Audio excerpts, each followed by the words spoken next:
Good morning, everybody. We're going to get rolling here. My name is Lily Kristen, and I am a health psychologist, and really honored to be sharing these speakers with you all this morning. I work with the pediatric and adult care programs at the Medical University of South Carolina, and my awesome co-chair, Christy Woods, is at the Adult Cystic Fibrosis Center of Central Texas. We have an amazing lineup of speakers for you this morning. I'm going to spend a few moments here, both giving a bit of an introduction to what we're going to be covering today.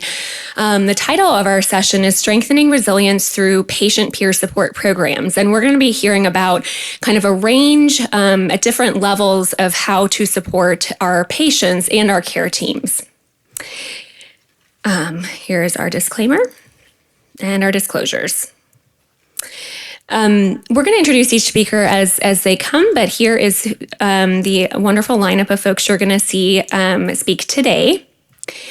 And we're going to be really thinking about how we can, with our care teams, integrate different types of support for fostering and building on resilience. When we think about resilience, we're going to get a bit of a more in-depth discussion with our first speaker, but so we have a shared definition going in. We're thinking about resilience being the ability to cope with stressful life situations, using both personal but also socially mediated resources and in terms of promoting health and wellness. We're going to be thinking about how to adapt well in the face of adversity. And this could be trauma, tragedy, threats, other stressors, but really thinking about how our social resources and supports, particularly within peer support, can help support that resilience. We're going to hear a lot more about why peer support matters. Just to give a few brief bullet points, we think about helping folks with emotional validation and really hearing from other people who have walked their paths. There is a really powerful process that happens when we feel like someone understands our own experiences. We get a sense of belonging. It reduces stigma. We also can really learn a lot. I say we, but we as a community can learn a lot around self-advocacy. Our patients can learn about a lot about self-advocacy through peer support programs. And there's a really powerful sharing of coping strategies that are very unique to the individual situation that happen through peer support programs. And you'll hear a lot about this from our speakers today and some specific examples. We have some amazing resources also that I want to just highlight to you all through the CF Foundation that are specifically geared towards fostering peer support. This QR code should work up on that screen, but you can look at any of these names just through the CF Foundation website. CF Peer Connect is a one-on-one peer support program that's been really well developed at this point in time for people with CF and their family members to match with another person or family who has similar experiences. And, it can really be about topics, kind of anything under the sun. Any topic goes from, sexual and reproductive health to transitions to just daily living. But it really focused on having that one-to-one support from a peer. There are also CF Circles, which is a really cool program where there's usually about 5 to 10 individuals. The CF Foundation organizes this, but kind of pulls together a group of individuals for hour-long small group conversations and discussions. But really, about some of the unique experiences that folks are dealing with. So from not being able to qualify for a CFTR modulator, having delayed CF diagnoses, et cetera. And I know most of y'all have probably heard a bit about some of the big programs like BreatheCon. These are really great. They're a wonderful, I think I have the dates here 10th annual BreatheCon is February 20th and Saturday, February 21st. And this is a space to, really, it's a larger group setting, but really to get some unique conversations, have in-depth discussions. There's some creative activities, and we really encourage y'all to share these with your patients. Christine Clem would be happy to answer any questions too from the CF Foundation. Her email is on there as well. So without further ado, I'm going to let Christy take the reins here to introduce our speakers, and we're so glad that y'all joined us so early in the morning here today to hear from them. Thank you so much.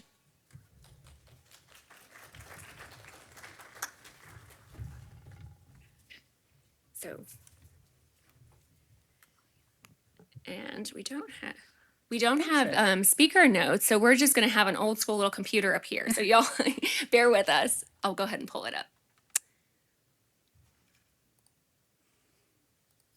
My files. Awesome. Good morning. It's so good to see you guys. Thanks for coming in. We really appreciate it. I don't know about anyone else, but I was very spatially challenged this morning coming up, trying to find this actual room. There's too many names, and this is my first time to this area of the country. So bear with me. I'm going to sound like a bumbling idiot up here, but it's fine. First up, we have Dr. Jeanette Smith. She's a psychologist and program director for the CF Behavior Medicine, working at Phoenix Children's Hospital with both adult and pediatric CF clinics. She got her doctorate in clinical psychology from WVU and completed her predoctoral and postdoctoral fellowships at Boston Children's, Harvard Medical School. That's pretty impressive. Dr. Smith has been working with patients with CF for about 24 years.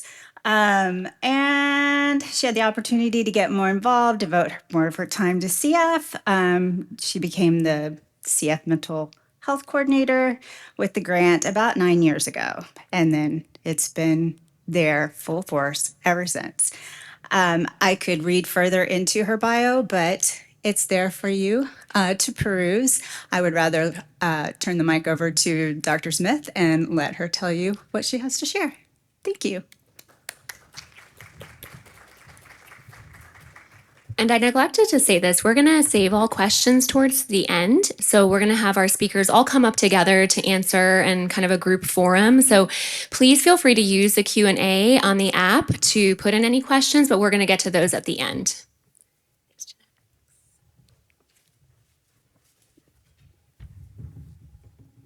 Hello, everyone. Thank you so much for coming this early in the morning. I have to say, part of me thought no one would be here at all. So I appreciate it. I have nothing to disclose. What we're going to be going over today is I'm going to talk to you a little bit about how I see resiliency and the things that I try to promote in the patients that I work with. I'm going to talk about the groups and the ways that I've made it work. So everyone has different ways of making it work. And kind of some lessons that I've learned to facilitate group involvement, how I do the overall group format, and some of the topic ideas. So there are more, but I included some of them that I do with the different groups that I do. And then a little bit about the comments from the groups. Why do we want to build resiliency skills? Now, we already heard a bit about this. What we know from research is that people with chronic diseases who have better resiliency skills actually do better. They had better quality of life, less depression, less anxiety, and lower resiliency skills had worsening disease activity. So when we're thinking of this, there's so many different things that people with CF have to encounter. There are so many different challenges that most of the time I feel like, all right, you're already so resilient. And most of the time, I feel like we're just trying to strengthen those resiliency skills even more. One of the definitions that I've kind of boiled down for resiliency is the ability to cope with tough situations in healthy ways, adapting and recovering from hardship. How we respond to those different challenges is what most important. And one of the things people say, "Ugh, I'm not being very strong because I'm not very happy right now." You don't have to be happy. And in fact, being sad, having a hard time, feeling stressed is actually going to help you be able to reach out for the help that you need. Um, the goal is really to help people not turn to unhealthy skills. We want them to realize it's okay to have a hard time. You don't have to handle a challenge easily, and we don't need to become an alcoholic or a drug addict. We can deal with it in other ways. I want to go over some of the things that I think about when I want to work on resiliency skills. And within the groups that I run, I try to make sure to incorporate these elements. So, first and foremost, allowing our real feelings. When we don't allow sadness, then people feel sad about feeling sad, and then they feel guilty. And it's like, other people have it worse. I shouldn't feel so sad about this. Allowing those real feelings, allowing them to feel worried or scared, because when they feel bad about having those feelings, they amplify those feelings by making it even um, bigger and adding to that anger, guilt on top of it. So we want to we can feel how we feel. Reaching out for support, reaching out to the medical team, doctors, therapists, supportive others, and remembering to take care of yourself. So, nourishing the body. And I have to say, every time I go over this, I'm like, yeah, I need to remember that for me. Um, Obtaining enough sleep, exercise, water, healthy food, doing the meds they need, the treatments, and also engaging in self care that feels good, such as going to get a massage or doing other things, taking that bubble bath, taking time to feel good. The other piece is embracing those challenges as stepping stones. For example, when I'm working with a pediatric parent who's like, oh no, we have to go to the hospital again, we can point out, wow, you learned that you want to take those favorite stuffed animals. You want to have that favorite blanket. Same thing for adults. They're like, I get tired of just sitting on my phone and the computer. I need to remember to bring a deck of cards and just play solitaire. So thinking of even when those hard times occur, what can we learn from them to help us the next time we might have to deal with something similar? And then keeping the big picture in mind. So, how people talk about stop and smell the roses. We want to be able to stop. And often I will give people assignments, go out and look at the sunset. I have to say that is one thing about Arizona. We do have gorgeous sunsets. Look at the stars. When we get outside and just look up, even for people who aren't feeling well, just to be out of their room, to be outside, can just feel like, okay, I can put life in perspective a little bit. Flexibility, huge, huge, huge. And I have to say, huge for me when I'm running a group because I always have my little plan for each group and I have to be ready to change it up. So, what we're working on is that things are always going to change. We can have a plan, and that's great. And then we have to be ready to go with the flow. Um, we also have to remember that end. So, a lot of times people will say, well, I'm working on it, but, and what I try to do is help them put in end instead of but. I can feel depressed and still have hope for the future. This is really hard, and I will figure out a way through it. So we want to make sure to help them with that. Serenity, kind of off of the serenity prayer, accepting what you can't change. And I have to say, this one, when I work with peds, they're pretty good at that. They're like, yeah, I don't have a choice about this. Adults, we're like, but this is bothering me. I don't want this. This shouldn't be this way. I'm like, okay, well, do we have any control over that? What do we have control over? What can we change? And then we can move into problem solving. And we can feel more in control when we think about those things that we can control. Staying curious. perhaps learning about CF, learning about self-care, and also seeking new interests and adventures. When we think about it, people with CF are spending so much time on self-care. We want them to have fun. We want them to enjoy life. And the amount of creativity and engagement that I've seen on so many different ways from people that I've worked with has been amazing and really impressive. And that's what we want. And then finding your community. So, really, when we talk about groups, we're talking about that. And we want to make sure to help build that community any way that we can.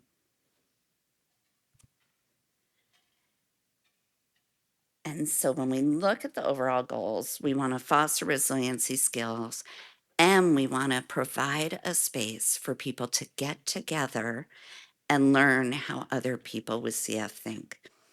And I have to say, right after COVID hit, I was like, oh my gosh, this is awful for all the people that I work with. And then I thought, ooh, okay, we can do Zoom. I'm allowed to do Zoom. I'm allowed to do Zoom groups. I can finally get people together that have CF. So I was actually pretty excited about that one component of CF. The Zoom groups have opened up so much. My little hidden agenda is for everyone to think about how could I do groups or workshops? Sometimes people aren't going to want to sit with a psychologist. Let's be real. They don't want to come to a group led by a therapist. Maybe it could be an option for people to come and hear a workshop, even if only a small group of people come on different medical kinds of issues. And something happened recently that I thought, okay, I've been working with people with CF. I get it. I understand. And one of my middle aged patients said, it's so weird. I walk by the doors of the clinic year after year, going to my appointments. And I know there are people with CF in there, but I never get to see them. And I don't know why, but that just hit me again, that huge isolation, that huge sense of, okay, I'm pretty sure there are other people out there like me that might get it. And then that wonder of, am I normal? Is this normal? So it's just huge that we help them be able to talk to each other and get those opportunities. So when building the group participants, it really is helpful. I found that the people that I've met that I know, if I reach out to them and say, hey, you want to do this? It feels safer to them and they tend to sign up more easily. When I do groups as a psychologist, I always inform them that it's not an individual therapy kind of thing. I still want them having their own individual therapist if that would be helpful for them. And I have the group decide on names. So the young adults chose happy hour. And I made the mistake of sending out through the patient portal, hey, remember happy hour at 4 p.m. I quickly switched that to HH, but a little late. Parents of CF, for those of you that have young kids at home, they chose coffee time. So I'm sure you guys can get that. And then the teens pizza party. So for telehealth group engagement, a couple things that I have done is really promote leaving the microphone on. I start each session by saying, I want us to feel like we're all around a table. And talking together. And that has been really fun. And yes, there are some people interrupting. There are some people doing that. It's great because it feels like they can all get to know each other better. I also build in really quick little things to have them be able to speak briefly. So a little icebreaker and just a heads up. Would you rather? I've learned doesn't work because the person who chose the opposite of what the rest of the group chose feels left out. So I try to do open-ended icebreakers.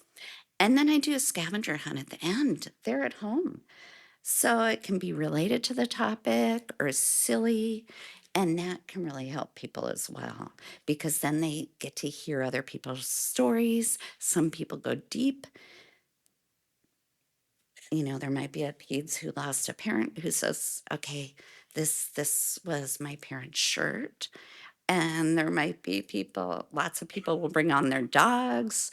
So it's just fun to get to know each other. Um, One of the other things, if you find one of the groups or workshops that you do is really heavy and kind of hard, think about having the follow-up group be a lighter topic. And with the teens, luckily I have support from my clinic. So we do a drawing each time that they get to earn a pizza. One of them gets to earn a pizza. So we do wheel of names and it spins around. So even when there's only one person left that hasn't earned it, I'm like, do you want to do the drawing? And they say, yes. And then everyone says, yay. And everyone's cheering them on. So it's very fun. This is my general group outline. What we do first, I talk about privacy, no recording. I make sure they're in a private space because their screen may be showing other group members. I don't want family members walking by. I talk to them about their business is their business. They can talk to whoever they want about their business. Please don't share it with others. And then really brief introduction with a little fun icebreaker question, real short. I do rose thorn bud, again, to normalize that sometimes things are really good and sometimes they're hard. So something that went well, a thorn would be something that hasn't gone so well, and a bud is something that you're looking forward to. And just an example from the young adult group, one time someone said their thorn was their belly had really been hurting, GI problems. And one of the other group members said, have you been taking your Miralax? Because I just went and they said, and then someone else said, I'm drinking mine right now and held it up. So it's a group where they can all get it. They all feel safe in that way, which is so cool. Um, and then I always have a topic of the day. I'm always flexible. If we don't get around to the topic because we are off on other things that seem important, that's what we do. And then ending with a scavenger hunt, like I said, where they get to talk about something, and perhaps it might be something that brings you comfort if we were talking about self-care that day. And then I always try to give some time for desired future topics to make sure that we're online with what they think is important. So here are some things that I've gone over with teen groups. And I just want to point out, like, when to tell friends dates at UFCF. A lot of the adults that I work with have confided that they kind of married someone who they thought, oh, well, at least he'll marry me, she'll marry me. And they felt like they weren't good enough. And I really want the teens to feel good enough and that they need a partner who's going to be good enough. And it's been cool because within the group discussion, they will say, you know, if he doesn't have my back, then why would I stay with him? I want to know that they're going to be there. And just that support and that validation from others, I think, can be really huge. And again, they know how it is. They're dealing with it. With young adults, going over all sorts of things. We started the young adult group right after COVID, navigating social events, rude peers. So it was really important to be able to have that group support. They were going to a bar and being made fun of that they were wearing a mask. They were going out to concerts, and the only one out of a couple hundred people that were wearing a mask. And they could come to group and talk about that and have everyone say, well, good thing you were, I'm so glad, and just get that real support. And then topics with parents, going over maintaining closeness, couples communications, self-care, and then also going over child behavior management skills. So some unexpected positive surprises. The teen groups, they chose to join again each time it was offered, many of them, which kind of surprised me. The young adult group members requested to continue. So we started at the beginning of COVID. I said 8 weeks. And toward the end, I said, okay, so we're almost at the last session. They're like, what? can't we keep it going? And I said, well, once a month. And they said, how about every other week? So I think that group kept going for like 4 years throughout. And COVID hit young adult population pretty significantly. It surprised me because they all had each other's social media by then. They were online. They would talk about seeing each other's pictures. I figured they didn't really need the group, but there might be something in leading that group that helps them. So be thinking about that again. Just offering that group helps give that structure where it's safe to talk about all this. Males and females willing to share personal events. I think we had probably a half-hour discussion of embarrassing bathroom times where everyone got to laugh and share. And then everyone is so different SES, different education. Everything was so different, and they were so kind to each other. And it just was a really wonderful thing to see. So I'm going to go over this quickly just to let you know, these are the ratings. Everyone felt pretty good about it. One of the things that I really felt good about was I felt a sense of shared understanding, which helps me face the challenges of managing CF better. They know there are others out there like them, whether or not they keep coming to groups or not. They've met finally someone else with CF. They see other people struggling. And in here, how does it feel getting to know others with CF? It's good and informational. You understand you're not alone in this. It's interesting hearing different people's life stories, feeling in common about the same things, talking about random things, feeling comfortable and talking about serious things. Scavenger hunt because you get to listen to people's stories. So it's just important for them to get to know each other. It doesn't matter if we say, yeah, a lot of people feel that, a lot of people feel that. They need to hear it from each other. And then here are the young adult group readings. And again, as you can see, everyone feels fine doing Zoom, which I felt good about. And managing those stresses of CF better has been a really important thing. I want them to know that they can keep going. And then again, some of the comments that I've included here include, it feels really nice to know I'm not the only one who goes through struggles with CF. So we need to think about not making them alone. And then in summary, when we do groups or if you do workshops focused on a medical topic, whatever it is, helps that sense of resilience and belonging for people with CF. The opportunity to connect, share, and learn together is invaluable. Seeing other heads nod in agreement when they know they have CF too is huge. That safe space to connect with others who truly understand, the opportunities to share, validate, and have that collective resilience is huge. And when we help them build a supportive community, they can navigate their journeys with greater strength, hope, and well-being. Thank you guys for all that you do. And I'll let you transfer it over.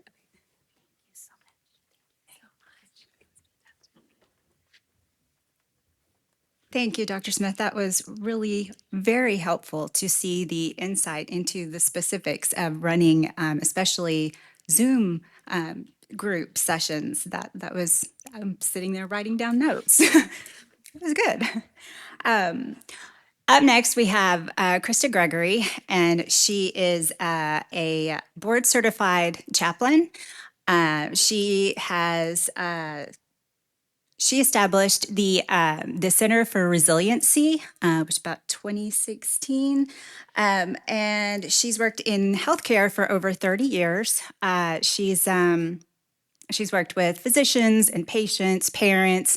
Most of her career has been at the bedside with said folks, but currently her focus is on healthcare personnel as far as the struggles that we go through caring for individuals with cystic fibrosis.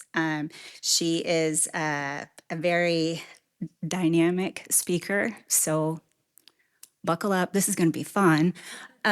Without further ado, Krista Gregory.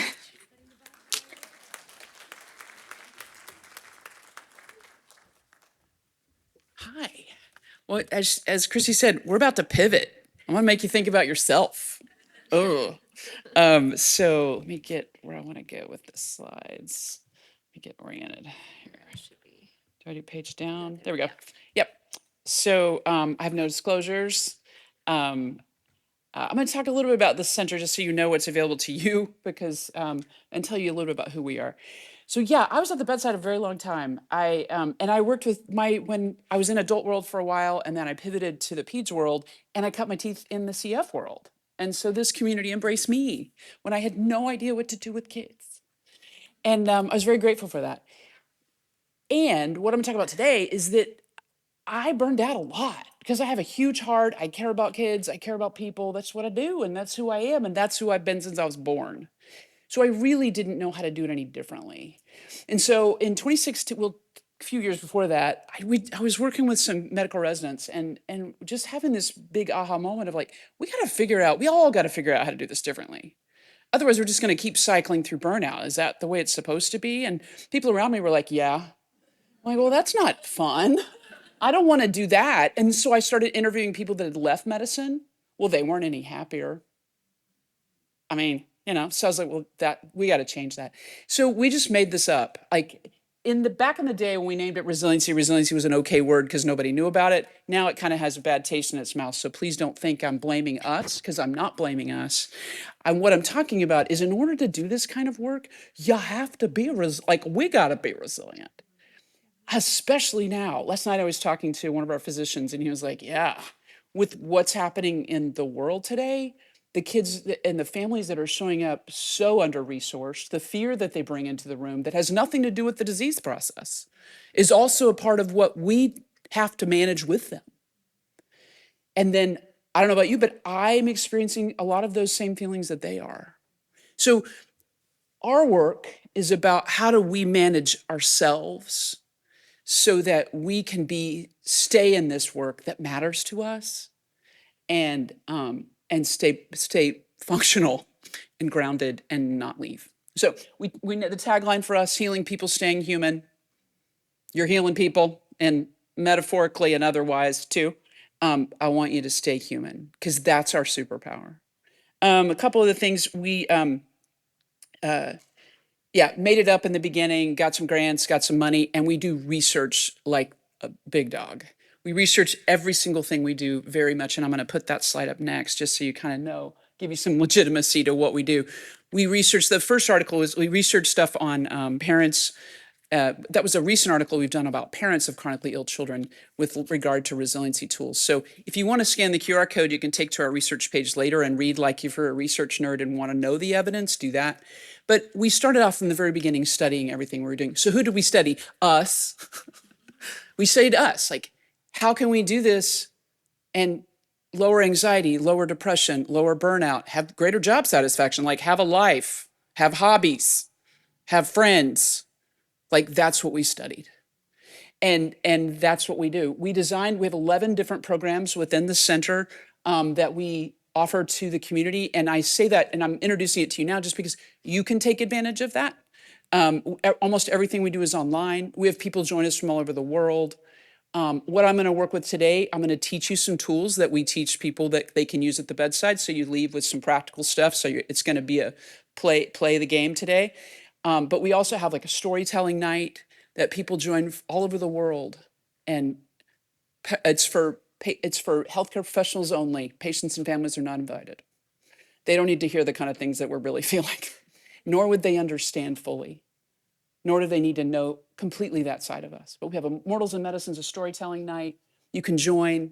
It can be free. So there's a lot of stuff on our website. I'll put that up later. If you're like, I need to find some other people that are having conversations about how to make this work sustainable for me, come find us, because that's what we do. And I have had a beautiful opportunity to be with our CF teams at Dell Children's Medical Center in Austin. And we've learned from each other.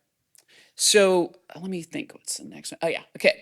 All right, so I'm gonna jump right in because what I want you to do with my 20 minutes, which is now 15, is to learn some stuff so that when you go back, you actually have some practical things you can use. Because part of the mission of the Center for Resiliency is to, informed by evidence-based research, we offer practical, relevant tools that you can use on the job, in the moment, at the bedside, in the clinic, in the office, wherever you happen to be, the boardroom, having conversations with administrators who don't get it. I mean, like all of that. So the first tool I'm going to teach you is a pretty simple one, and then I'll get to the more complex one at the end. But it's a simple one, but it involves you standing up. So if you're able and would like to play, you're welcome to stand. I'm not going to make you hug anybody or rub shoulders or do anything weird, because I wouldn't do that either. But I'm going to teach you a tool called Finding Your Anchor. So what I'd like you to do, take a couple deep breaths. I won't talk about vagus nerve response and all that stuff, but I could. But just take a couple deep breaths. I need to because I was nervous about talking to y'all. Okay. All right. Now, I'd like you to feel your feet on the floor.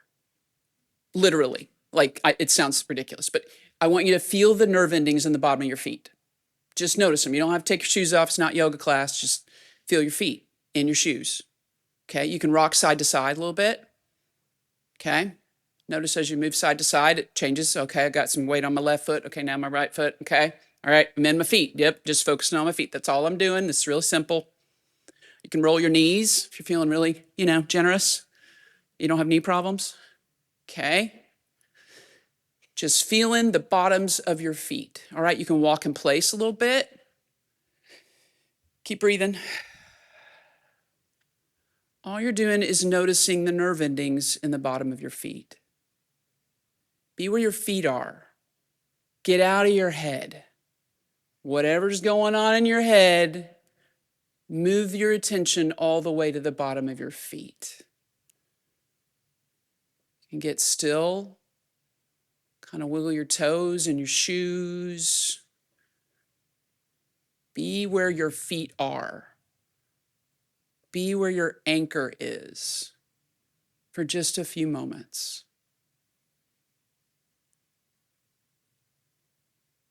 Okay, you can sit down. Now we're going to talk about that. If you want the practice, that's what it is. That's what we just did. You don't really need to read the slide, but if you want to know what we did. How do you feel right now? Anybody want to spot out, shout out, where are you right now? Where's your head? Where's your heart? Where's your body? You feel relaxed, okay? Anybody else? I want to say I'm thrilled and excited to have seen a whole room of people standing up together. Yeah, I know, everybody did it. Yeah. Yeah, that was really wonderful. Yeah. Anything else? What's going on for you? Grounded in the moment. Yeah. Why is that important? It's all we got. Yeah. All right. And if it didn't affect you, don't worry, you're not broken. This one doesn't work for everybody. But this is an interesting one because it's very easy and it's very simple. And I did it standing because most of us are seeing patients and families standing. Now, some of you that are in psychology, psychiatry, or social work might be sitting and having a conversation, but a lot of times we're standing and we're moving, and I'm going to the next one, and I'm going to the next one, and I'm standing. It's also pretty innocuous. You don't know that I'm doing anything that's having to do with me while I'm talking to you. I'm in my feet. I'm in my feet. Hello. I'm in my feet. I'm in my feet. I'm in my feet. You don't know. I'm not saying that out loud, but it's something I can do while I'm in conversation with you. One of the things that happens to us, right, while we're at the bedside, we're thinking about, or we're at a clinic, or we're in the moment with a patient, is we're thinking about a million things. And it may be because they're throwing it at us. And now we're like, oh my, they don't have food. Oh, and we're doing what? And that person just yelled at me. And get in your feet. Get in your feet in that moment. We use this as in our work in the Center for Resiliency. A lot of people teach tools and stuff like that, very like mindfulness. Let's all go to the bathroom and meditate for 20 minutes, or let's have a little moment by myself. We do this in teams. So a team member might see me, Allison might see me, and she's like, wow, she looks a little shook, like something just happened. Either that mom just like screamed in the room or whatever, and she could look at me and go, get in your feet, Krista. And what she's saying is pulling me back to this. It's a quick tool. It's an easy tool. It's a way to get out of your head. It's a way to get out of the emotional connection that may be dysregulating you when you're trying to take care of the patient or offer them something that is helpful to them. Get in your feet. One last example, I'll use it when I use it. I sometimes use it when I'm walking into work and my task list is like 25 million things long. And I think there's no way. What the heck was I thinking? Get in your feet, Krista. Just get in your feet, pull your back to the present moment, pull me back to right now. Okay, I'm in my feet. What's the first next thing? Okay, I can do that. It pulls me out of the spin. It interrupts the neuropathway that's spinning in my amygdala. Amygdala's over here. It's pulling me out of that back into my prefrontal cortex so I can do the next right thing. It's a resiliency tool. It allows me to be my best self or my better self because it pulls me out of the place that sometimes has me where I'm not functioning the way I need to. Sometimes I'll do this when I'm getting irritated with somebody, a team member, a family member. Get in your feet. So I will say it to myself. My team member will say it to me. Get in your feet. When you're feeling overwhelmed, when you're feeling overloaded is the preferred word I like to say. Overwhelmed sounds like something's wrong with me. Overloaded, yeah, you just threw 3 patients at me. If I'm feeling overloaded, I can get in my feet.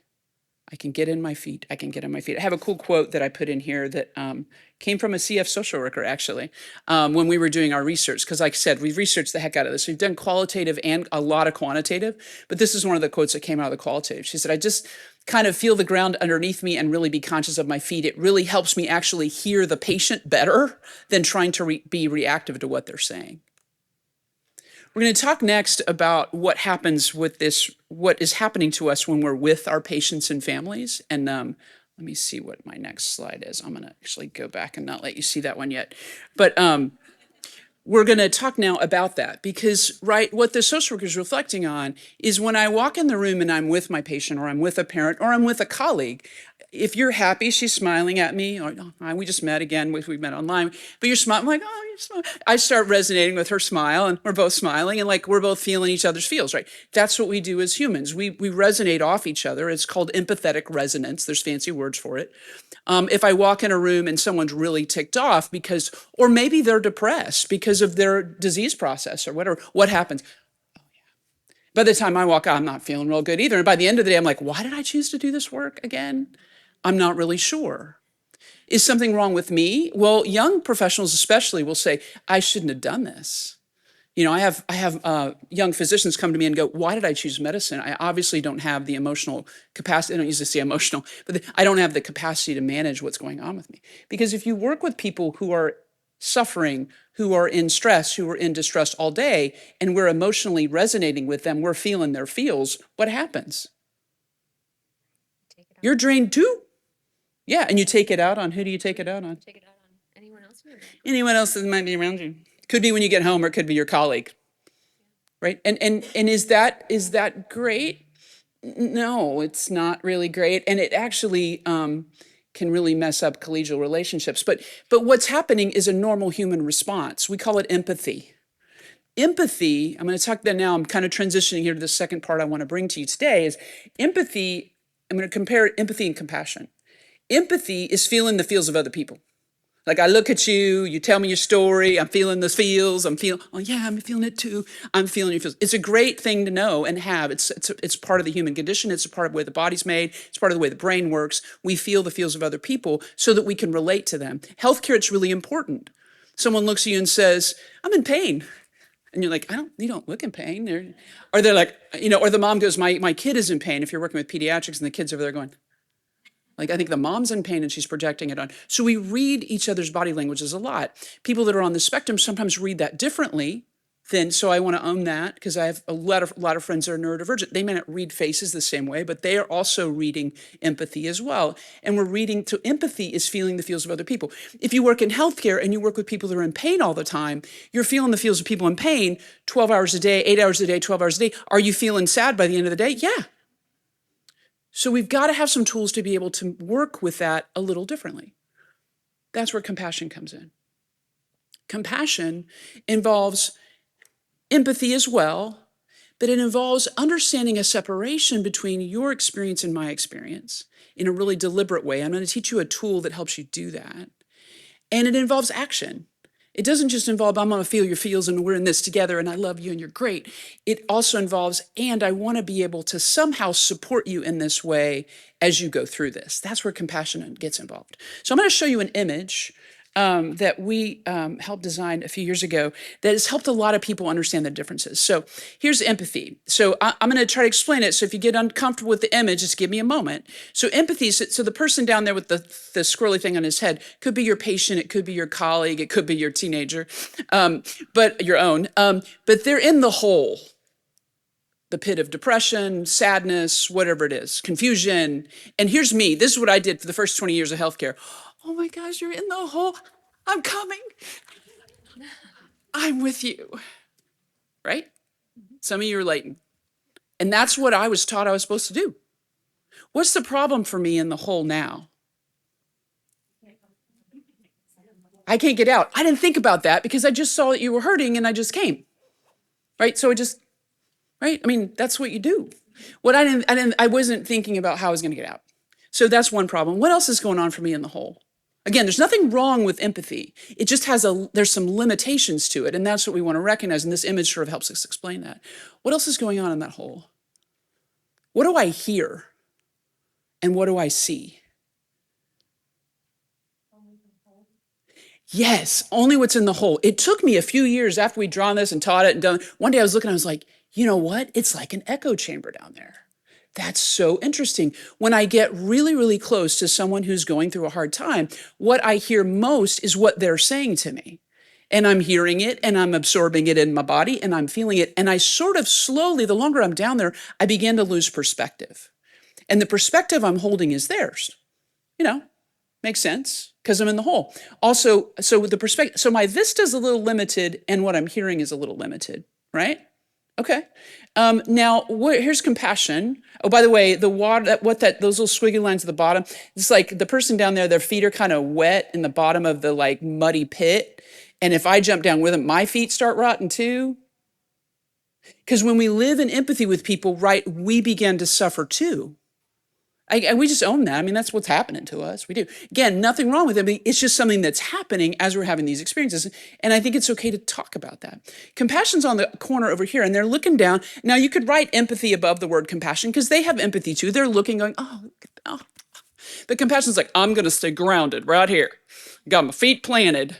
Let me see if I can throw them a rope and see if I can help them down there. I'm going to throw that rope down there. You see, they threw that rope down the person in there. What happens with our patients sometimes and with our families? They're like, thank you so much for the rope. I love it. Do they all say that? No. Sometimes they're like, I kind of like it down here. It's sort of cozy. And I got a friend. I don't want your rope. I don't need to use I don't need the Miralax. I don't need anything you're telling me to do because I kind of like it down here. So sometimes our struggle, and I wanted you to see this in this image, is that we throw the rope and they don't really want it. So what happens to me? So if I have compassion above my head, I'm like to my friends. So the people behind me are my colleagues. I didn't ask you who that was, but you can guess that. Those are my work colleagues. It could be my family, but a lot of times it's the people I work with because I'm working with Cheyenne. I'm like, Cheyenne, you don't understand. They're not taking the rope. I'll be right back. I'm just going to crawl down there. Cheyenne's like, Krista, do not go down there. Do not go down there. It's going to be okay. There's somebody with them. Don't go down there. We need you to be resourced, grounded, so that you can really help them. So she's pulling me back in the rope. Okay, so it's an interesting image. So we're going to go into a tool that we use. We got it from Kristen Neff, who's a professor at University of Texas at Austin that we worked with the first 4 years of the Center for Resiliency, and she has a program called Mindful Self-Compassion. It was a generalized program, but not for healthcare professionals. And we worked with her and rewrote a bunch of stuff and made it just for us. And now we've taken her tool. I don't even think she realizes how we use it because it's a little more adapted than that. So I'm going to take you through this next tool. The first one we did was finding your anchor. You stood up. I'm not going to make you stand up this time, but I'm going to take you through this next tool. It does take you a little bit deeper emotionally. So I'm just warning you, a little trauma warning. So if I'm asking you to think about a patient or a family and you're like, came to a conference, don't want to do that, just find your feet. Okay. All right, take a deep breath. You can close your eyes if you want to. I'm just going to ask you to think about something in your memory. So you don't have to have your eyes closed. You can look at the ceiling, whatever you want. What I'd like you to do is bring to mind someone in your professional or your personal life, particularly not your teenager, but someone in your professional or personal life who's going through a hard time. Maybe it's a patient you're working with, or a parent, or a spouse, or a colleague, someone who's going through a hard time.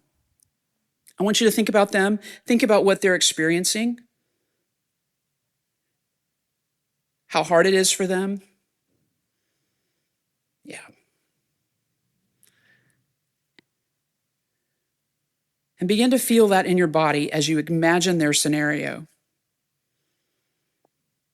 Maybe this person is exhausting you or frustrating you. Or all of the above, as Christy just said. This person who's suffering and going through a hard time that you're in relationship with may be exhausting you, frustrating you, causing you pain, but think about them and clearly imagine their situation that they're in. And maybe you can feel a response in your body. You're like, thanks, Krista, I didn't want to think about this on a conference. But just notice if your chest is getting tight, if your jaw's getting tight, if your shoulders have gone up. Just notice, because our bodies are always giving us data. Now, I want you to listen to the following words. Don't open your eyes and write them down, because I'll have them on a slide in a minute. But listen to the following words, just kind of roll through you. Everyone is on their own life journey. I'm not the cause of this person's suffering, nor is it entirely within my power to make it go away, even if I wish I could. Moments like this are difficult to bear, yet I may still try to help if I can.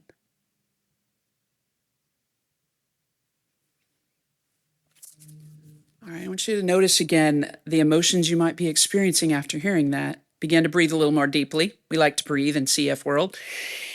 Start to focus on the inhalation, imagining you could fill your whole body up with compassion as you breathe in. That's right, self. I need a breath. You might think back to what it feels like. Feel the support of giving yourself a breath, giving yourself some compassion. And if you need to settle yourself again, you can get in your feet. As you exhale, imagine you're blowing compassion towards that person who's suffering. The person who may be causing you pain, even though they don't mean to, or maybe they do. Continue to breathe in compassion for yourself and compassion out for the other person, allowing your body to kind of breathe naturally. Like one for me, one for you on the exhale. Or you might say in for me, out for you on the exhale. And if you find you need a little extra compassion, maybe this person's very challenging. You might say 5 for me, 1 tiny one for you. It's okay, it works either way. And if it's hard to find and send compassion to them, because I don't know who you chose to put in your mind, just take a moment to focus on yourself, filling your own cup with compassion first and then offering it to the other person. As you breathe, imagine being gently rocked by the waves of the ocean. The ocean of compassion is limitless and can hold everybody's suffering, even yours. Check your body out for any areas of tightness. Imagine sending compassion towards those shoulders or that jaw or that stomach ache you're starting to get. And sending compassion out as you exhale to that other person if that still feels okay. Now listen to the words again. Everyone is on their own life journey.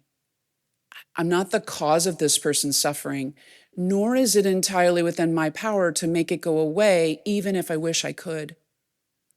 Moments like this are difficult to bear, yet I may still try to help if I can. All right, notice the effects of the tool on your body and your mind, and let it go and kind of allow yourself to be where you are. If your eyes were closed, you can open them up. It's an interesting phrase. She wrote it, I didn't, Kristen Neff did. Interesting phrase. When we first taught it to us, I taught it one time on a retreat for the CF team, and it was one of the CF doctors, Benny McWilliams, who said, can you put that on a badge card so I can carry it around with me every day and go, man, this family's on their own life journey. Woo, they sure are. I am not the cause of that. Woo, nor is it entirely within my power to make it go away, even though I really wish I could. Moments like this are, you getting it? So we put it on badge cards. So we handed out badge cards to teach people to take our class. It's a very interesting phrase. Lots of ways to use the phrase. We use it a lot more ways than probably it was originally designed by the writer. But right. Anything you want to, I have like 36 seconds, so let me just wrap it up with this. But on this phrase, use it lots of ways. This family who's under-resourced, who needs food, water, shelter, and maybe if it's a kid's things, they need new parents because their parents just have lost the ability to care for them in some way. I don't know. They're on their own life journey. I'm not the cause of this. I know that intellectually, but I sometimes need to remind myself of that. Nor is it entirely within my power. Other ways to use it, interesting ways to use it, when someone's really angry at you. Wow, that colleague's on their own life journey today. Woo! Yeah, I am not the cause of that. Nor is it entirely within my power to make it go away even if I wish I could. Okay? Another way to use it. Our hospital, our administration, our country, I don't know, what do you want to throw? Is on its own life journey. I'm not the cause of this, nor is it entirely within my power to fix it all. Dang it, even though I really wish I could. Moments like this are difficult to bear. Yeah, own it. And I'm going to still try to help if I can. If I can. Okay, I'm done. Padded time. That's how to find me. Please find us. Know that we're here for you. I care about who we are because we got to stay in this game. These patients and families need us, but we need each other too. Thank you so much for doing the work you do. And don't not pay attention to you. You matter. That's not selfish. You got to stay in this. The only way to stay in this is to do some stuff to make it happen. Thank you all very much.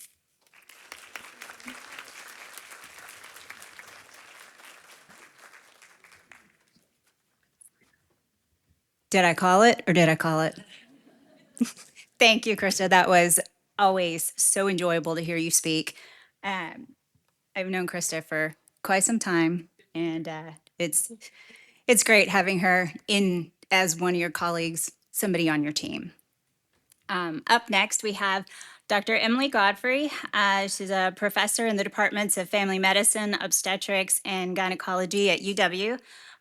She's a practicing family physician with a focus on lifestyle medicine, which I really want to know more about.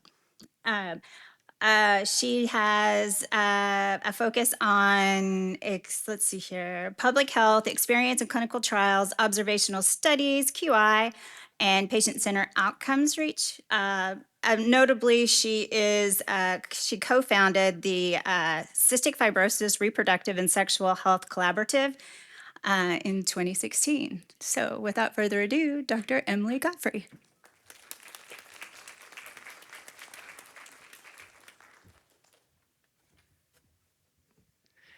Okay, feel my feet, feel my feet. Not like there's like incredibly hard acts to follow with Dr. Smith and Dr. Gregory.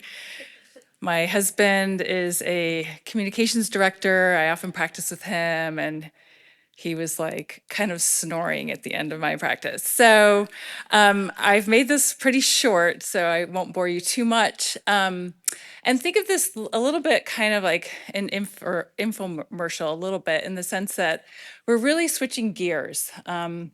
We're now going to patient-centered outcomes research. There's an institute called the Patient-Centered Outcomes Research Institute that has made efforts to bring patients to the table with researchers, with clinicians, so that patients are truly sharing their shared experience of living with the disease. So I'm going to talk about CFRESH, the Cystic Fibrosis Reproductive and Sexual Health Collaborative, and kind of how we came about and what we had to do to build resiliency as a partnership. For those of you in the CF world, and this is something I had to learn because I'm a primary care doctor, and as you know, primary care for CF is usually pulmonologists, right? So I don't see a lot of people with cystic fibrosis in my practice, either in the family medicine clinic or in the OBGYN clinic. And so I had a lot to learn that there's quite a bit of hierarchy in the CF world that doesn't always exist so much in my world in primary care. So what was the purpose of CF? So CF came about because there were more and more patients, specifically women with CF, who were living into their adult years, right? So the CFTR modulators were coming about in 2012. And by 2016, there were kind of almost more adults living with CF than children. And suddenly, who was addressing the reproductive health issues of women in particular? Female persons in particular, and it wasn't the pulmonologists. I mean, let's face it, pulmonologists don't do reproductive health. Okay. So we came together and we said, okay, what are we about? We created kind of a charter and we said, we're going to create this partnership between women with CF, CF providers, and researchers. And I just want to make a claim that for those who don't identify as women, men, certainly weren't left off the table, but women in particular with CF wanted their group to just include women at that point. Like they really wanted to come together and be able to talk about issues that were very specific to them. So this is a photo of Sandy Suffian, who was at my prior university, and it was often Sandy who has CF, and in this context had that perspective and brought me that perspective. She's also a professor at the University of Illinois as well, but she would often come just with questions related to women's health, and I realized when there was a funding opportunity through PCORI, this was our opportunity to really, truly bring voices of patients to the table. So we created a charter that talked about how we engage patients as equal partners at every step of the project, meaning patients are involved in developing the question, the study design, helping us interpret the findings, and then being out there in the community to communicate our findings to the CF community. Their role was to help us describe priority areas related to sexual and reproductive health, and also to develop research questions that address these priorities, and then pursue the research projects that answer these research questions. So why would someone want to engage in patient engagement? It's important that as researchers, we understand that the research questions we have, as maybe I'm a clinician scientist, is going to be different than patients. And so the voice of the patient is so important in terms of keeping it patient-centered, relevant, and useful, and to also develop a sense of trust. Prior to my tenure at the University of Washington, I worked at the Centers for Disease Control and Prevention. And one of the pet peeves I had when I worked there was the fact that there were physicians who were there who had never done patient care. And I worked on guidelines, and part of my frustration was, this is not the real world of what we are experiencing as a primary care doctor in terms of being able to implement. And here we are now. I left CDC in 2012, and here we are 12 years later, and we have seen my entire division is gone, just gone, because that element of trust was never really created, or it was created too late, because I was still involved in the CDC after I left, and I was begging them to bring patients on to help create these guidelines. So the last meeting that I attended in 2022 finally brought patients to the table, but it was too late. So here we are. So it's so critical that patients are part of our research.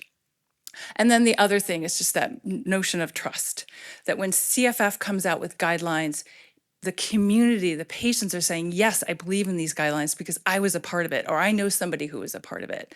And that is the reason why we want to engage in patient engagement research. So this photo is just a depiction of kind of what's been happening for so many decades as it relates to research, not just in the CF community, but everywhere else, where the researchers, who are the firemen, are basically just hosing, and putting out a fire where there is no fire. And patients, meanwhile, are like, hello, I have CF and I'm now in my 20s and 30s and I'm wondering, is contraception safe or not? Is pregnancy safe? And so this is sort of, the fire is sort of what patients were feeling, and CF clinicians who are so busy seeing patients and can't do research themselves are feeling. And so the point was to bring the firemen back to where the fire really is. So I do want to acknowledge the CF Foundation, and I do want to say that the CF Foundation has done a fabulous job of bringing patient voices to certain research endeavors. So such as, helping, sending out the surveys. I'm sure you know about the surveys that go out to patient communities, and patients get to rank what we think is important. There certainly are patients who are able to review grants that come in, and they also help inform guidelines. But patient-centered outcomes research is one step above that. And that is what CF brought to the table, that we brought community members, we brought researchers as equal partners with patients to create and generate those research questions. How are we going to design the study? What is feasible? What's doable? And then having us help us interpret the findings. So resiliency really is then in the partnership itself. My challenge in generating the cystic fibrosis reproductive health community was dealing with the hierarchy. And I'm actually now participating on another CF-related project, lung transplant, which is also very hierarchical and in a very different way in the CF community. But we really had to work on what was meant by a resilient partnership, being authentically truly equal partners, and not just let's just bring the patients in and see what they think about our written guidelines and get feedback, and then but true partnership where they are true members of our team. The key is communication. So one of our biggest issues was the fact that University of Washington has these firewalls, right, with Teams and all that stuff, and our poor community partners are trying to get on through the firewall, and if you don't have a uw.edu email address, you couldn't get on. And so we had to just really think like bread and butter, how can we help everybody just easily get on to various formats, whether it's Zoom or sharing documents in a way that was doable for everybody, no matter where they lived throughout the United States. The other issue is co-learning. So the fact that patients come with their expertise, they come with their everyday lived experience, and researchers come with their expertise as statisticians or researchers, study design, and really coming together and recognizing that we have something to learn from one another. Reciprocity has to do with when we create a team, everyone needs a role. So patients need a role just as much as the researcher. So it's not always the researcher who's running the meeting and creating the agenda. So we would circulate, okay, who's going to create the agenda this time? Who's going to run the meeting this time? Who's taking notes this time? And so we were always circulating that so that everyone had a role, and there was that feeling of reciprocity. Transparency is key. I can't tell you how many times we would be meeting, and then suddenly there's background people in the back having conversations. And so this is where the focus always needs to be with the group, bringing the group back together so that we're speaking openly and we don't have backroom conversations and side conversations, because this is when groups start to break apart and you lose the resiliency of the partnership. And then trust and honesty. So how do we establish trust and honesty? And I think Dr. Gregory had, such a great way of kind of saying, kind of getting people to be in their feet, in the moment. And Dr. Smith as well has generated wonderful tactics of kind of the introducing yourself, keeping the microphone on, and the icebreakers. All those things are fantastic, necessary tactics to bring trust and honesty to the space. So the key is we learned, and so we did some research in terms of we sent surveys out to the CF community about how do we develop these resilient research partnerships. And this is also supported by the PCORI Foundation as well. The key is engaging partners early. So just, an idea of mine is percolating, and let's kind of bring everybody to the table. And planning ahead. So building trust takes time. And Laura was involved in the very early stages of developing the Cystic Fibrosis Reproductive Health Collaborative. And there was a lot of back and forth. And sometimes, sometimes patients would come to the table and there was too much discussion. How do we want this to be? And some patients were like, you know what, I'm used to being in those clinical trials where I'm told what medicine to take at what time and what to document in terms of my side effects. And this is too much like uncertainty. And so those patients often kind of came on our group and then left. So there was a lot of discussion and back and forth in terms of how do we really come together in an authentic way. The other big thing is the financial support. So what I want to make clear is PCORI will not fund grants if we do not recognize all community members, all patients as providing their expertise with the lived experience. And that is a financial commitment that the patient is offering, that the community member is offering. And so how do you get these big institutions like the University of Washington to pay individual patients? It is a huge challenge, and these are things that we as large institutions have had to work out.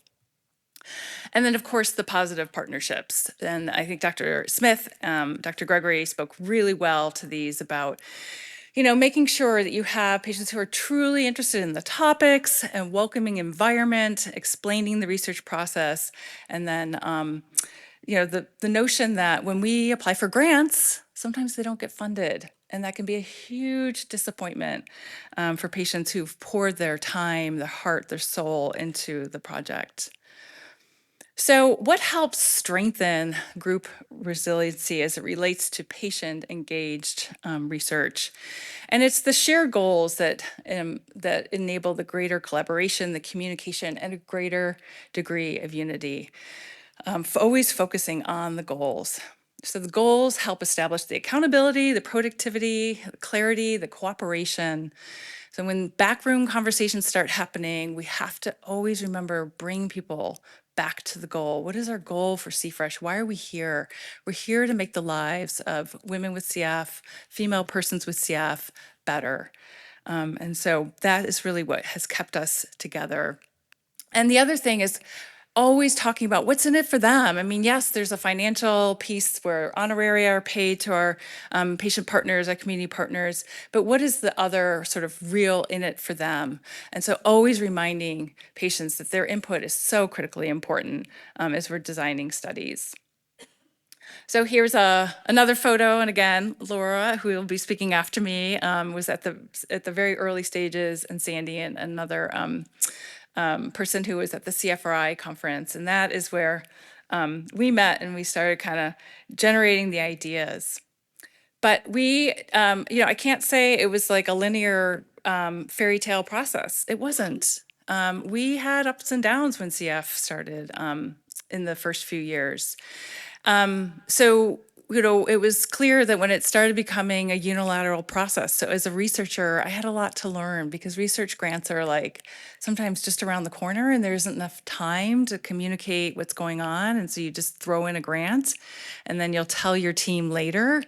I think sometimes my colleagues at the University of Washington or other universities can be understanding, like they get it. But for patients, it could be shocking that, here we are talking about a charter, our shared goals, and suddenly a grant goes in and they're like, wait, we weren't involved.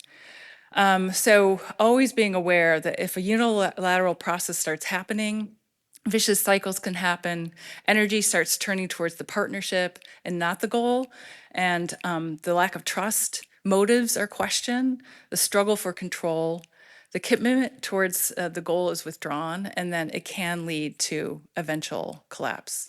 And these were some really tough times that CFresh had to work through and discuss and figure out kind of how are we going to shift so we can bring everybody back to what we really wanted to do, which is to elevate women's health in the research part of CFF. And I think ultimately we were incredibly successful in doing that. So I kind of was participating as a researcher, And certainly as patients started talking, and my expertise really is around unintended pregnancy and contraception. And I kind of thought, well, that's all that's really important. And of course, patients were like, no, no, no, we have urinary incontinence. What happens when you have scars after lung transplant and dating? And what about a parent? Like you're exhausted, you're taking care of your own disease, and then you've also got a child. And so there were so many other topics that patients came in with. And I was able to just kind of be in the background offering some clinical insights. But I had a lot to learn. I learned that making sure patient partners feel valued as equals, that their contributions are really important, and that they have a leading voice in the research agenda. I mean, ultimately, our patients were mostly in CFresh really interested in the notion of parenting, how to become a parent, and what's involved in being a parent. Describing research in simpler terms. So there's a lot of acronyms that we use as researchers. PCORI, like what's that? And so worked really hard to do that. And the other thing, and this is something I have to work so much with my university, that developing resilient partnerships takes time. And this fast pace, just turn a grant around, turn it in, is not realistic. And so I've had to do a lot of educating on my part with my university about just there is so much reward in building resilient partnerships with patients and community members, but it does mean on the research side, we must slow down, we must be inclusive, and it takes time. And I think my university is just starting to kind of get that. So we did a number of research projects together, but the one thing we did was really educate the CF community about patient-centered outcomes research and patient engagement.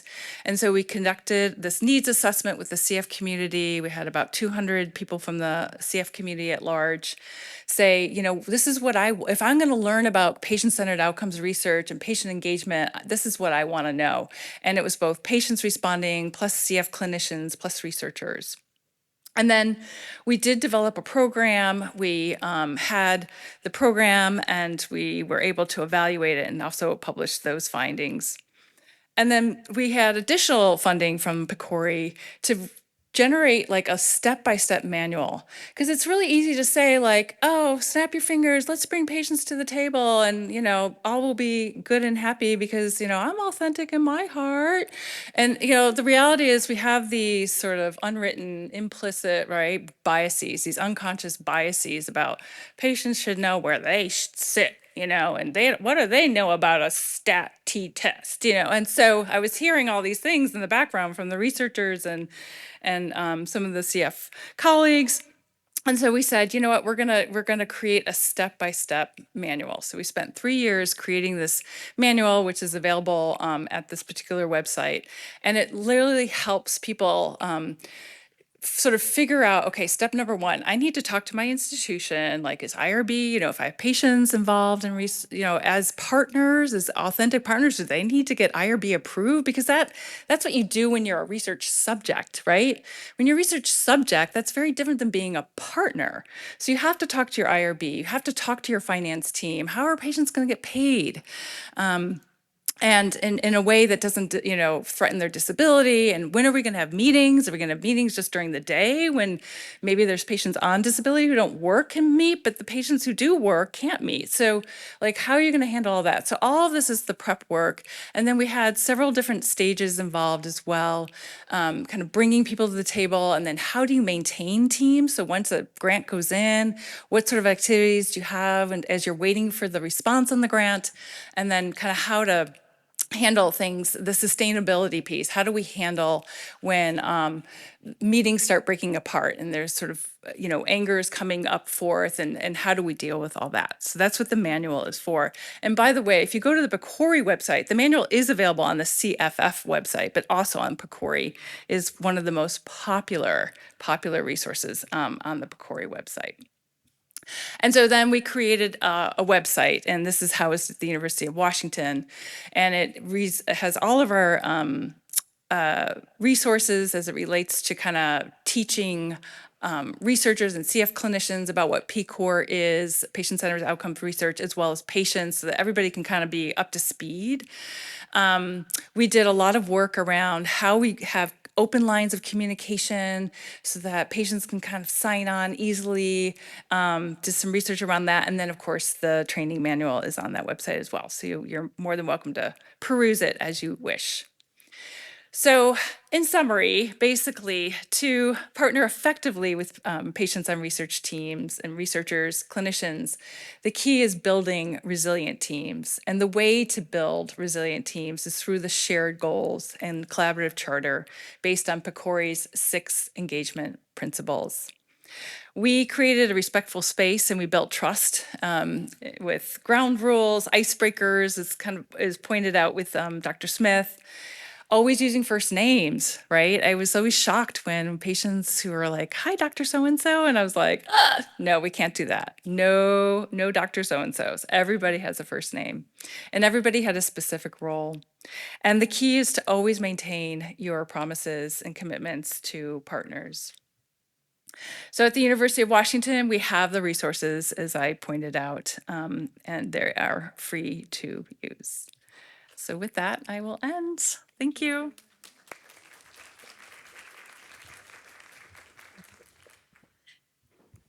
I also just want to encourage everybody, if you haven't taken an opportunity to peruse the CFresh website, I wanted to make sure I had all the accurate terminology, so I pulled it up here. There are a lot of patient-facing resources and supports as well, and peruse it. It's an amazing set of work. You all just learned about how it all came to be, but it's truly patient-driven, and I love. There's like checklists for clinic to think about, like what to ask providers. There's resources on literally.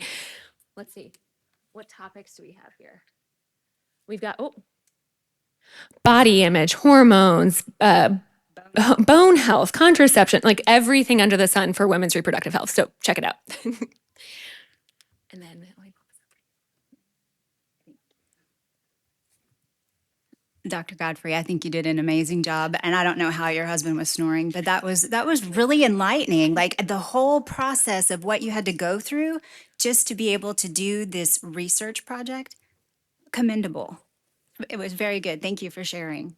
Up next, I have the esteemed honor of introducing Laura Mensch. Did I say that last name right? Oh, fantastic.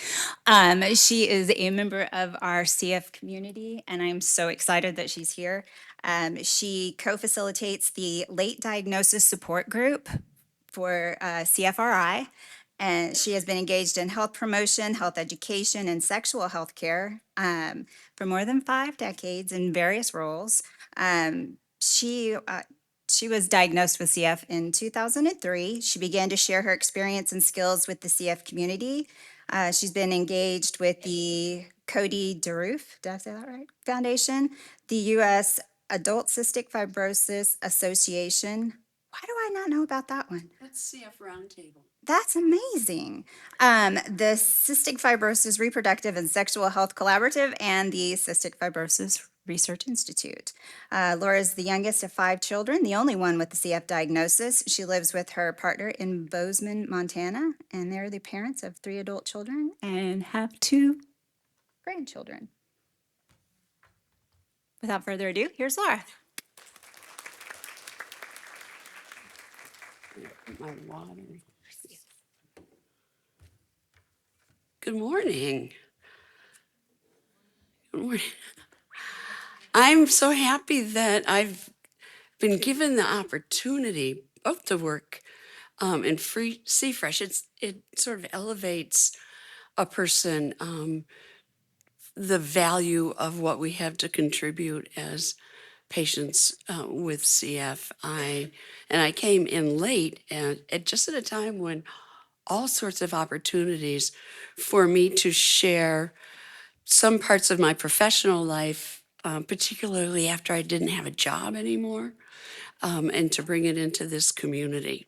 So I'm going to, those notes are just going to, go away. But I'm a little challenged because I'm working on a PC and not a Mac. So you can just do those right there. That Okay. one, Yeah, yeah, that's it's not a down, it's an over.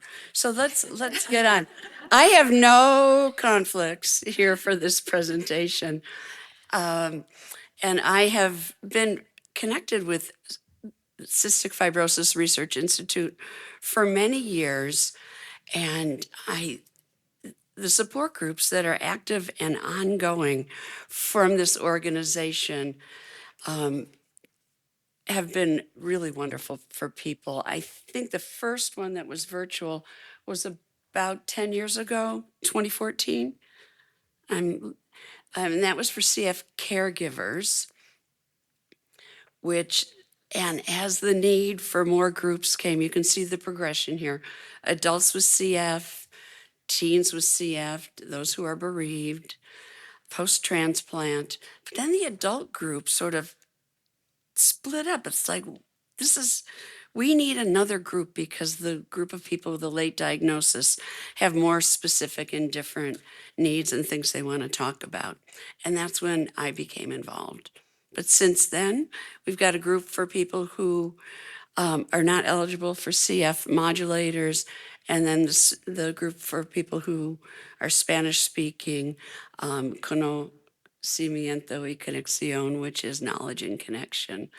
But all the groups are facilitated by trained professionals. The one we lead is a peer-led group.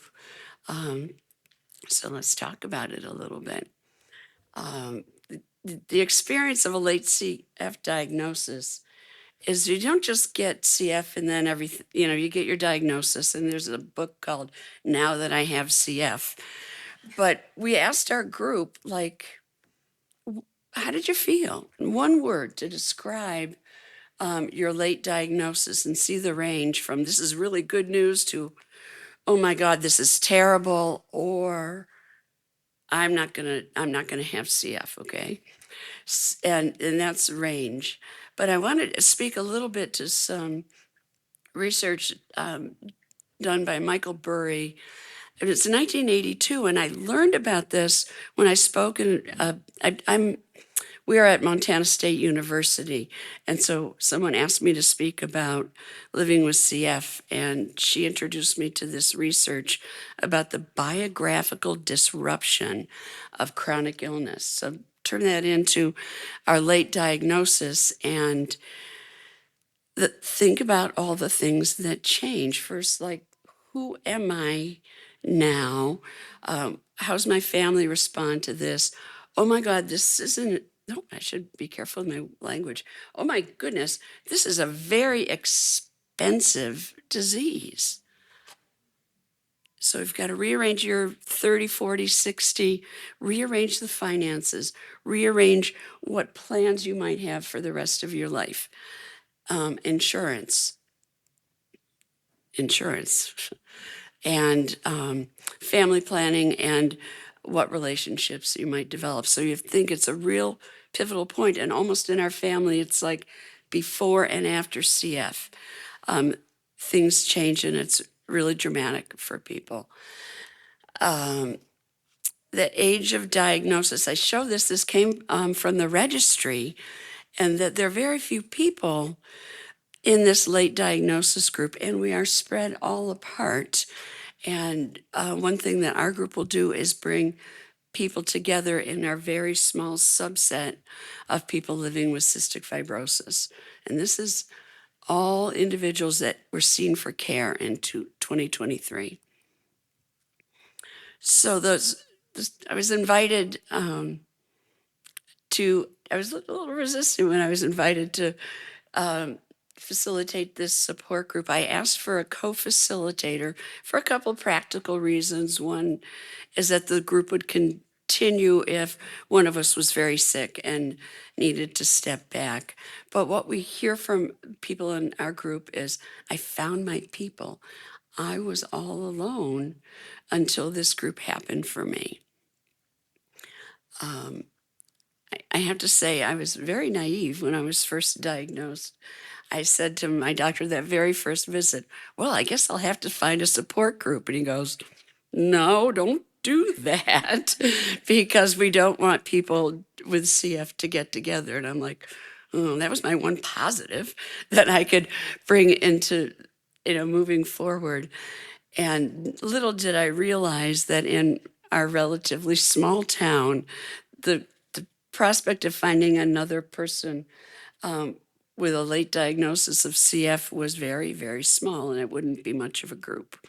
But here we are. We found our people, and we are co-facilitated with my friend Jean Hangini, and I had already worked together on CF Roundtable through USACFA, and we were happy to come into partnership, and it really has been, I think, very good for the group to have both of us. We have different perspectives and experience, but that we also like each other, and that helps. Our group is open. You can come and go at any time, and I think unique that it's peer facilitated.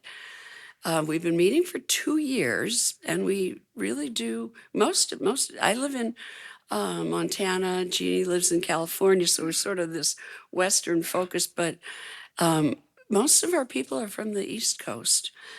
Most of the people who join with us, we have way more females than males, and our average age of diagnosis was 50.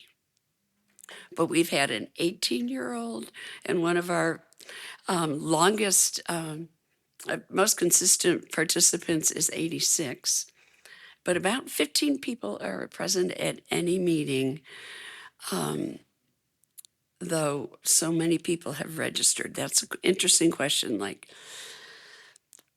how some people have they've signed up but never joined us. What's that? I don't have the courage. I don't have the capacity.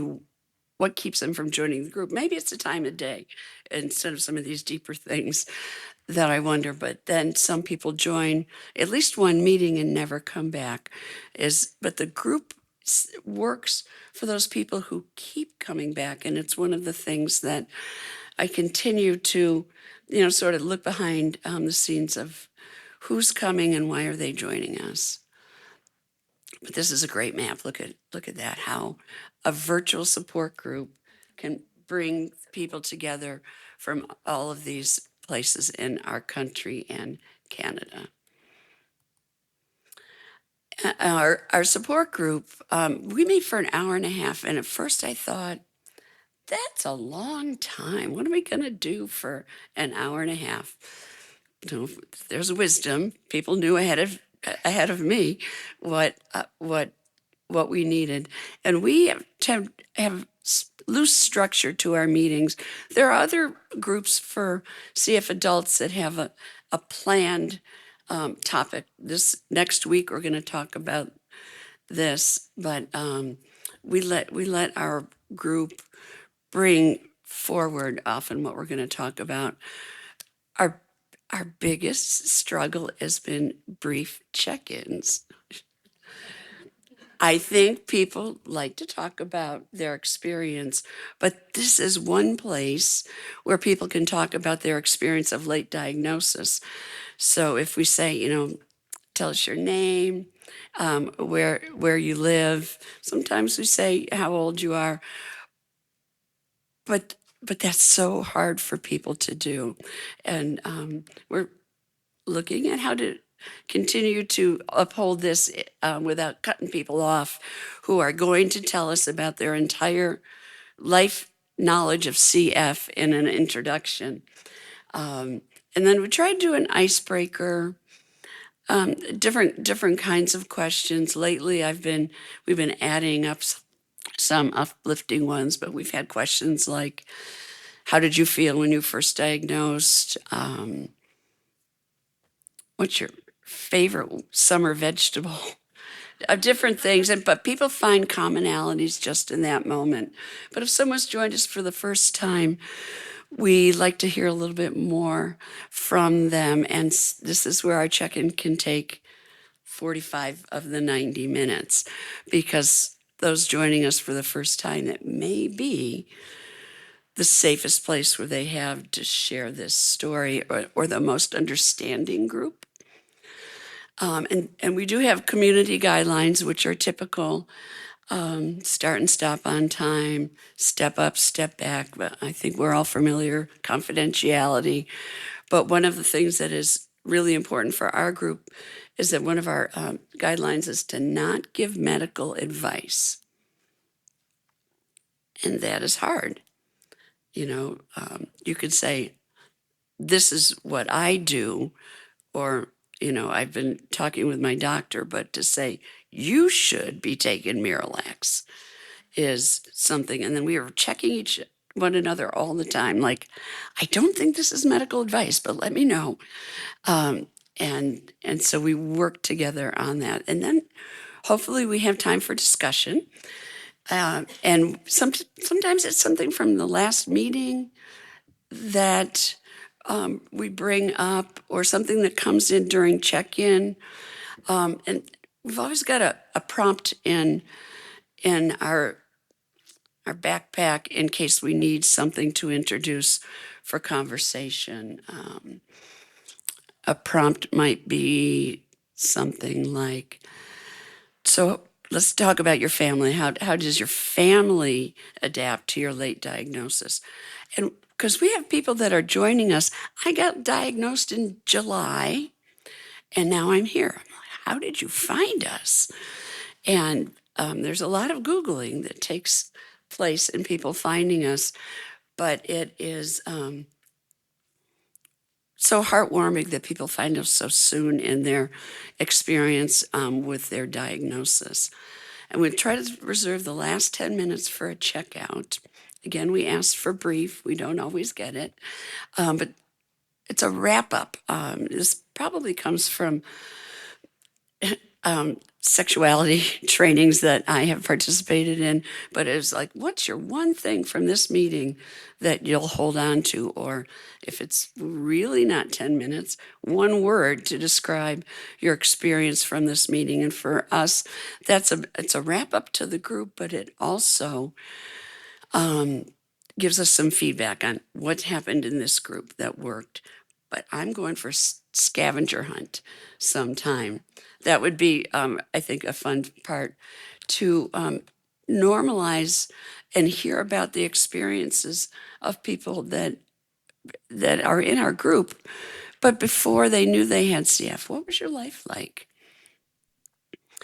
And our group discussions are ranging in a lot of ways. People really do need to talk about their struggle to get a diagnosis. This is really important. You don't just turn 50 years old and there's your diagnosis. People have been very sick getting to this late diagnosis.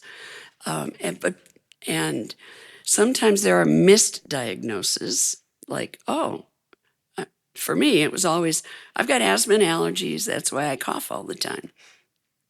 Some are misdiagnosis altogether, like there were clues and someone they weren't attended.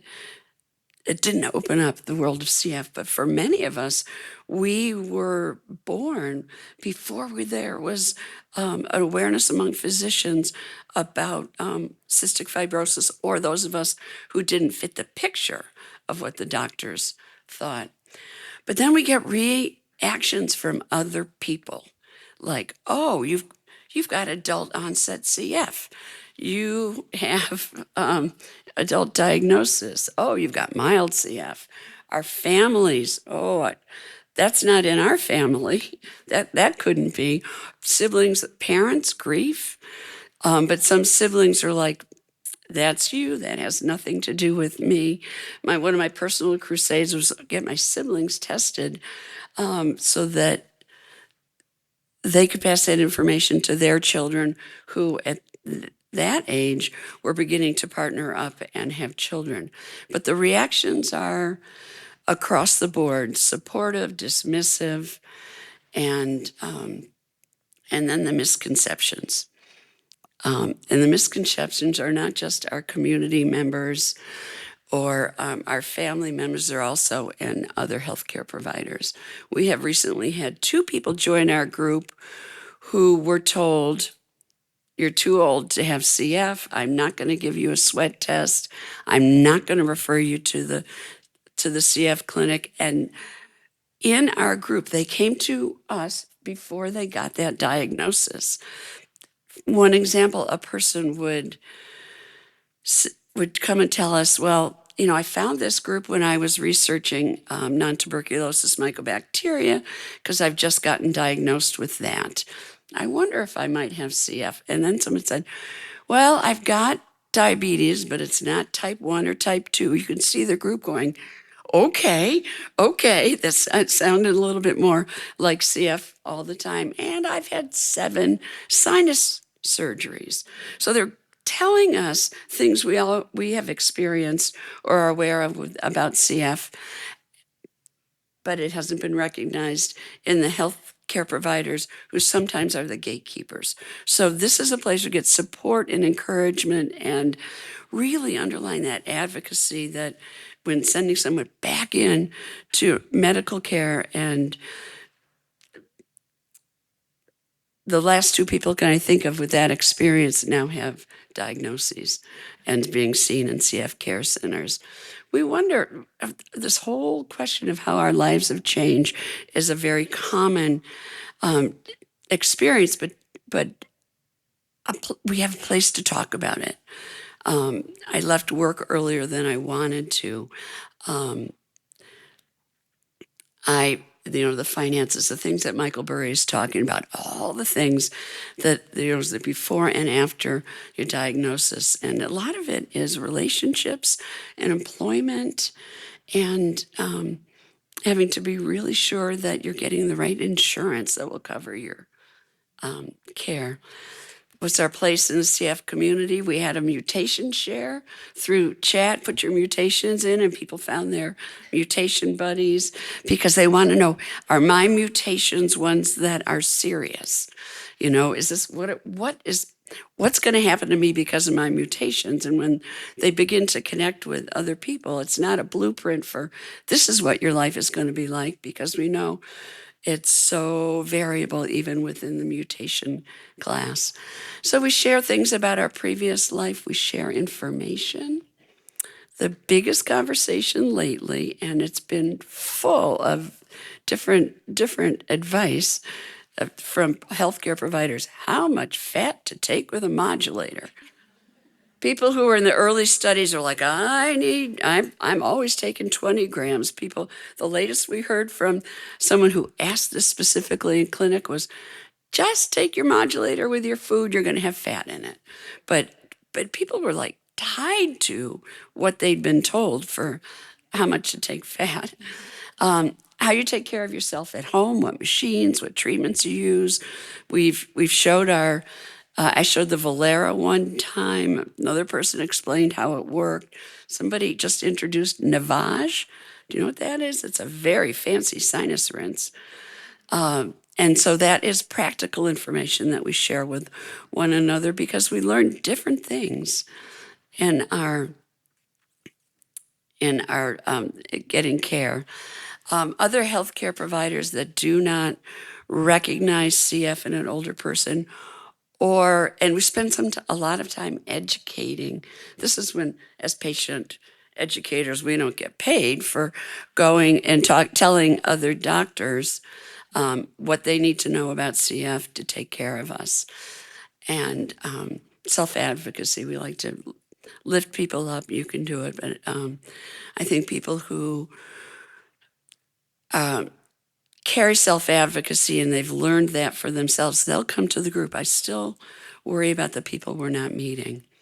I asked for testimonials from a few people in the group. See what you can hear about the resilience from these. I joined the late diagnosis group after I was diagnosed in 2019 at the age of 68. From the very beginning, I found these sessions very comforting and educational. I always learn something new from one of the participants, even if it doesn't pertain to my issues, as it gives me a broader perspective of my own CF. In addition, Laura and Jeannie are terrific facilitators. They make everyone feel very welcome and able to say whatever they want to say or to pass. I really find these sessions as the one place where I feel at home with my CF and able to talk to people who truly understand what I'm going through. It's always a revelation to me to learn that people have the same issues as me, so it puts my CF in a bigger perspective. It also helps to put all the pieces of the CF puzzle together for me. I'm a firm believer that this support group is great for my mental health and well-being, and I enjoy being a part of this group. I feel like the members are friends, and when I see their faces, it's very comforting to me, and I enjoy being a part of this group very much. What did you hear that speaks to resilience? These were not prompted videos. I did not say I want you to talk about these things. Broadly asked to talk about the group. What did you hear from this person?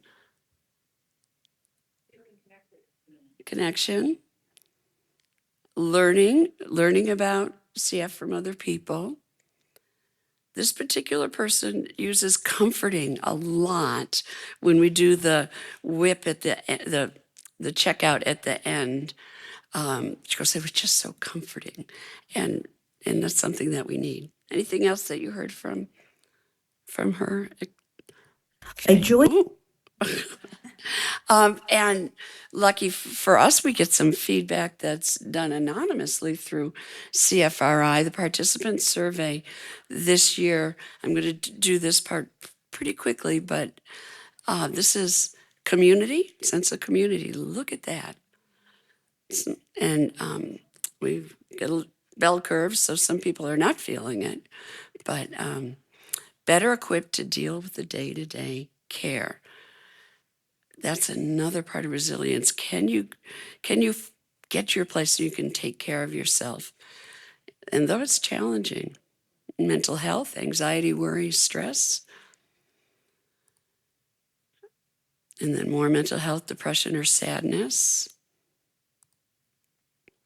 and your outlook for the future. If you are late diagnosed and very late, like 68, where's your optimism and hope for the future? And people are feeling it in our group, which makes me grateful. These are the comments that we had 25. We had an N of 25 on the survey. 15 people wrote comments. I'm going to just the encouragement, honesty. We understand one another. And this is, finally talking to people who I don't have to go into all the background on how it is I'm here with a diagnosis of CF. I'm not the only one. This is a very long comment from a person who the group was not working for. Depressing problems, and it was hard for this person to connect with people who weren't spreading the sunshine at that particular group. It's given us some opportunity to ask icebreaker questions. What brought you joy this week? What's the silver lining for CF? And I love this engaging and wise group. I'm a little. I think our time is okay. So again, this is another participant, also very late diagnosis, who has some other things, has her own opinions to share about the group, and listen to see what you hear. I was diagnosed 3 years ago at age 67. A late diagnosis of CF is a lot to process all at once. Having known the value of support groups, I was relieved to find the late diagnosis group. This group provides a safe space to share feelings with others who understand this journey. Since CF affects each person differently, it's been helpful to hear from others. I don't feel so alone and isolated. I've learned about the level of care that others receive, and it's helped me to evaluate the kind of care I receive. I hope to continue to learn from this group through shared experiences while feeling a sense of belonging. What did you hear? Again, connectedness, but also the validation of the level of care that she's getting and how it compares to what others are getting. Yeah. And she says it is a lot to process over right away. And it's, that overwhelm of, whoa, I thought I had this and I had that now. We got, this is for you. There is a handout that has this information, but the QR code can lead you to all of the CFRI support groups. But what I really like about our group is that, I don't know, sometimes I wish it wasn't a month between groups. I wish, we had a more frequent meetings, because I have found, when you give, you also receive. So I have found that this has been very helpful for me. And we have really created, there's one woman, there's one person who has not missed a single group. And I can't say that for both the facilitators, but this person has been there. And what keeps people coming back? And it's the support, the community. I found my people, but these you guys get me is another thing that I hear, is that we start from a similar place and don't have to go back. And so now I'm really glad that I was invited, and I have to thank the person who suggested me, my friend Isa, who thought Laura Mitch could do that. I'm trained in other ways. I'm not a therapist or a social worker. This is not a therapy group. This is definitely a support group. So I want to thank Isa, CFRI, for inviting me, both Siri, Vaith, and Sabina, who does all of our tech work, sets us up and then she leaves. But I'd like to thank the foundation for making it possible for me to be here. I don't know if you know that the guidelines have changed over the summer, but I was originally invited to be at this presentation, and then I could go home. I now have a purple lanyard. I am allowed to go to any session, stay the whole time. The sessions that I will avoid are the other ones that have purple roses on them that indicates another speaker with CF. So that is a big sea change that helps underscore the value that we have in our experience, but also that we can keep up with some of the knowledge, and we know how to protect ourselves in an environment like this.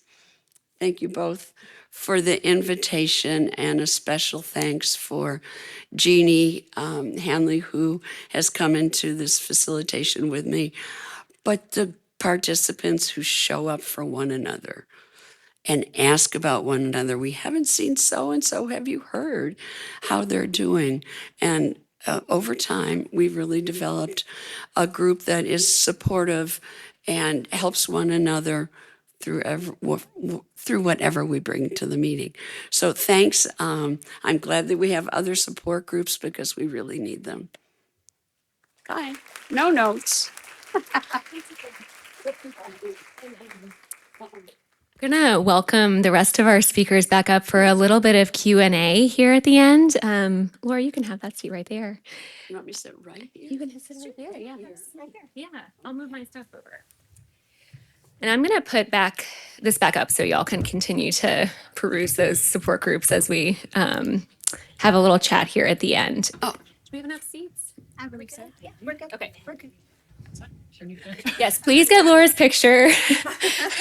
She's amazing. This is the woman who invited me to facilitate the support group. She's a superstar. Give me a moment here. I have some. Feel free to come up to the mics if you have questions. I do want to address some of the ones that are in the chat. So I'll start with this one. So to our lovely participants here. Do you feel that peer support groups can be facilitated by other members of the team besides a social worker or mental health clinician? I love this question. And I'm wondering, can we turn on their mics? They're on. Excellent. Okay. So what do y'all think? How does that work? I definitely think it's possible. I have to say, the patients have the topics they want to talk about. And I just think that it would be so wonderful to have different members of the team be able to do it. I think it may actually make it safer for some patients to hear, oh, the nurse manager is offering this. Okay, I'll go. And to be able to then see other people with CF be able to talk about the issues. I think it'd be great. I just add these are support groups, not therapy groups. Yeah, I think that's a really important point. And I think the intent, not that anyone wants to hear my soapbox about this, but I do think there's such meaning in having other team members participate in support groups, because I think, in my, we're not, as mental health providers, always the ones that people want to confide in. Sometimes we are, which is awesome, but sometimes they want to be confiding in the people that they know the longest, or maybe it comes up during a discussion with another team member. And I love the idea of even having a multidisciplinary involvement, maybe not every time, but kind of across the span of a support group. I think there's a lot of great potential for it, not only being the mental health, whatever the role is, the mental health provider on the team. And I also think it's destigmatizing in many ways then. It's not just you're going to see the person with the mental health expertise, but you're going to talk to other humans, and you may get a unique perspective from maybe it's the nurse coordinator, maybe it's one of the physicians, the pulmonologists. So that's my 2 cents. We have another really good question. I think this was specifically, well, I guess for the folks of you all who are running the groups, but do you have to get any approvals from your facilities to hold these groups? Did patients sign a release for Zoom support groups, or was verbal privacy notification sufficient? How do you handle privacy and confidentiality and the line we walk between providing clinical care services and a support group? So for me, I do have them sign the psychology consent form and understanding. I also start the group by saying, please don't share anything that you worry about someone else speaking about. I can't control everyone else. So I do that as well.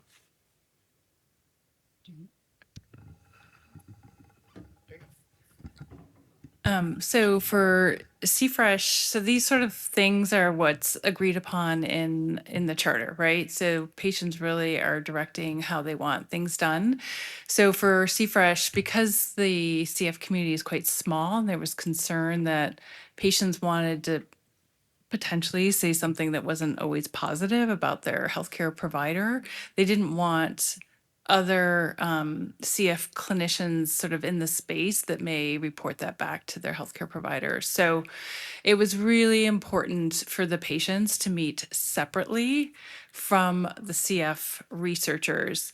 And one patient was allowed to attend the CF research group and sort of present, here's what the CF patients are wanting, to be included as a research question, and kind of give updates. But our patients were very clear they wanted to be separate from CF clinicians and researchers.